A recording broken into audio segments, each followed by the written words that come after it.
Hey everybody, let's figure this out. They took Columbus Day and they changed the date. Now it's Indigenous Peoples Day. But what I really want to know is why the Democrats, especially Kamala Harris, chooses this topic, this day, to start talking about the horrors of the way this land started. Yeah, it wasn't started graceful and, polite and all that other stuff. It was, there was some pretty nasty shit that happened. And we all understand this.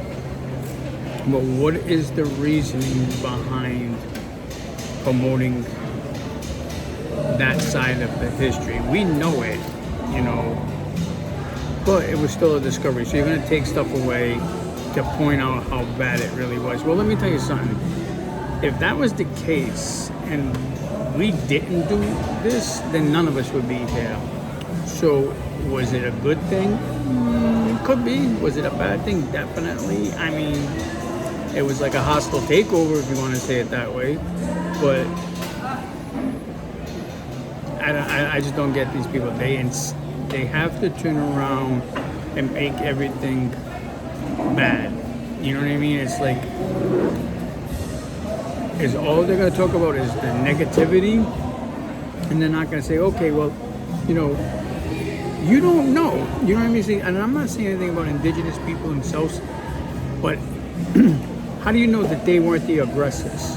We don't know. We only know what happened. It could be, it could not be. So you're telling me that we went there full of disease, full of hatred, full of all this other stuff. We purposely came here, attacked these people, killed these people, took their land and gave them diseases on purpose. No, I don't think that happened that way. First of all, there was no such thing as medical back in them days, where people had doctors that say, oh yeah, you got the plague, you can't travel, or yeah, you got pneumonia, you can't travel. There was no such thing. So did we bring pestilence and disease? Yeah, we did. But I mean, was it on purpose? No, I don't think so. Were the rats on the ship? Yeah, they were. Did they get off on the land? Yeah, they did. But I mean, this is just stuff that happened in history. So if you're going to turn around and change things, make sure, and you want to emphasize on stuff, make sure you do it equally. There's good and there's bad. So if you want to take it and add the bad in, that's fine. But don't take the good out, because it doesn't fit your narrative.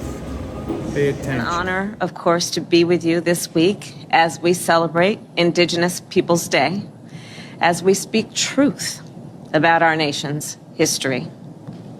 Since 1934, every October, the United States has recognized the voyage of the European explorers who first landed on the shores of the Americas. But that is not the whole story. That has never been the whole story. Those explorers ushered in a wave of devastation for tribal nations, perpetrating violence, stealing land, and spreading disease. We must not shy away from this shameful past, and we must shed light on it and do everything we can to address the impact of the past on Native communities today. Did Columbus commit atrocities? Of course. But people back then were generally atrocious. And the capacity for cruelty is a human thing, not a white thing. That's the truth, even though it doesn't jibe with the current narrative. But in today's world, when truth conflicts with narrative, it's the truth that has to apologize. Being woke is like a magic moral time machine where you judge everybody against what you imagine you would have done in 1066, and you always win. He ventured where no other man of his age dared to go. He saw things no other man of his age had ever seen. He discovered a new world. For centuries, he was universally admired as a hero. Now, he's widely considered to be a despoiler of paradise, an enslaver, and a genocidal maniac.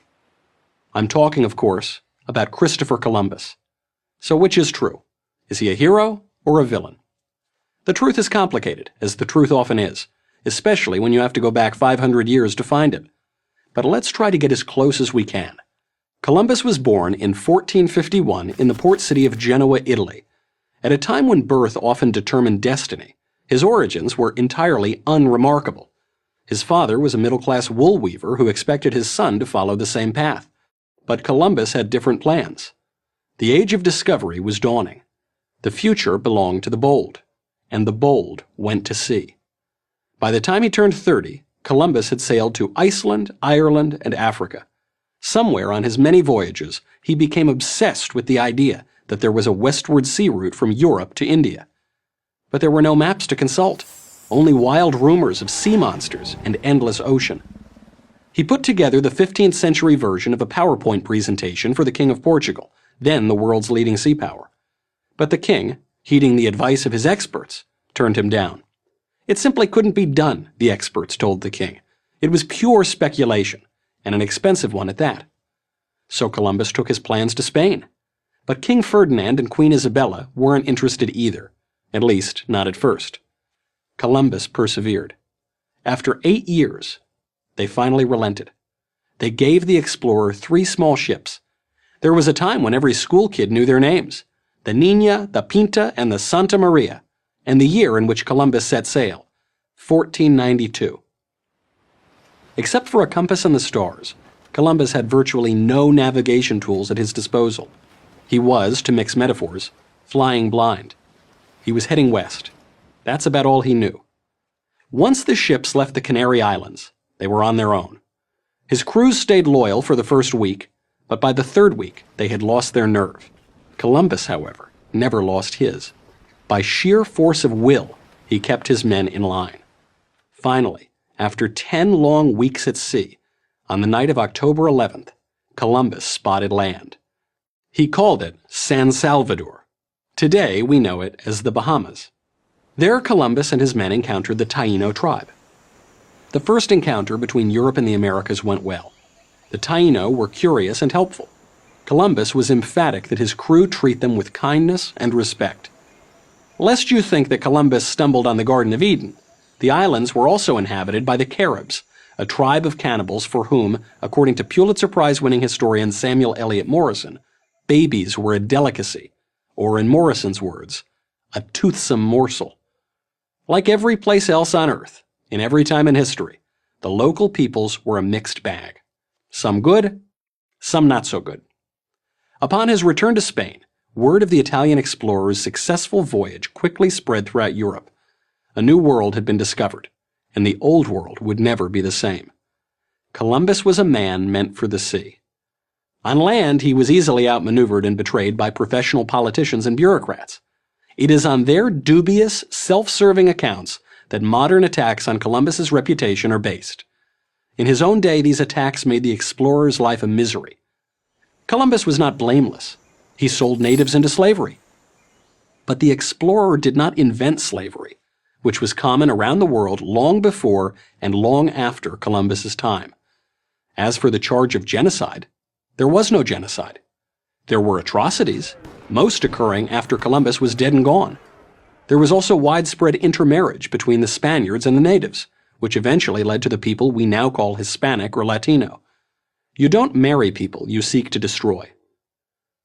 It's unfair to focus only on Columbus's sins. It's also unfair to judge someone who lived 500 years ago by today's standards. His own assessment of his actions is much more revealing. Let those who are fond of blaming and finding fault, while they sit safely at home, ask, "Why did you not do thus and so?" Well, there's a reason why Columbus has so long been celebrated, why so many statues, schools, towns, cities, a national holiday, an Ivy League university, and even a country bear his name. It's this simple fact. When we celebrate Columbus, we celebrate the arrival of Western civilization to the Western Hemisphere. And if you can't celebrate that, it says much more about your moral compass than about history's greatest explorer. I'm Michael Knowles, host of The Michael Knowles Show, for Prager University.